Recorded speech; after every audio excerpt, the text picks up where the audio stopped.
Paper फुटी संदर्भातली एक महत्त्वाची अपडेट समोर येते। मोटेगावकरला डॉक्टर मनोज शिरुरेनं पेपर दिल्याचं आता समोर येत आहे। शिरुरेनं मोटेगावकरच्या मुलासाठी पेपर दिला होता, तर मोटेगावकरच्या मुलासह इतर दोघांनाही पेपर दिल्याची माहिती मिळते।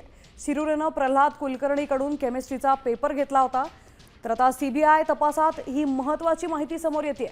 आरसीसी क्लासेसचे संचालक शिवराज मोटेगावकरला डॉक्टर मनोज शिरुरेनं नीटचा पेपर दिल्याची माहिती समोर येते। शिरुरेनं मोटेगावकरच्या मुलासाठी हा पेपर दिला होता, तर मोटेगावकरचा मुलगा आणि इतर 2 विद्यार्थी अशा एकूण 3 विद्यार्थ्यांना हा पेपर दिल्याची माहिती मिळते। आपल्यासोबत आपले प्रतिनिधी आहेत, अक्षय बडवे सोबत आहेत।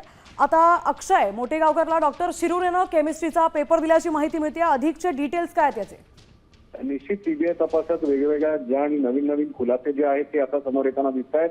आरसीसी क्लासेसचे संचालक शिवराज मोटेगावकरला मनोज शिरुरेने नीटचा पेपर दिला असा धक्कादायक माहिती जी आहे ती सीबीआयच्या तपासात समोर आलेली आहे। शिरुरेने मोटेगावकरच्या मुलासाठी जो पेपर दिला होता त्याचा वापर इतर 2 विद्यार्थ्यांनी सुद्धा केला होता अशी देखील माहिती आहे। आणि या संपूर्ण प्रकरणात केमिस्ट्रीचे जे प्राध्यापक प्रल्हाद कुलकर्णी आहेत त्यांच्याकडून हा पेपर मनोज शिरुरेने घेऊन मोटेगावकर आणि इतर 3 विद्यार्थ्यांना दिल्याचं जी माहिती आहे ती देखील तपासातून आलेली आहे। त्यामुळे या प्रकरणी आणखी काय नवीन खुलासे होतात हे पाहणं महत्त्वाचं असेल। अगदीच अत्यंत धक्कादायक बातमी आहे अक्षय, धन्यवाद आपण दिलेल्या सविस्तर माहितीबद्दल।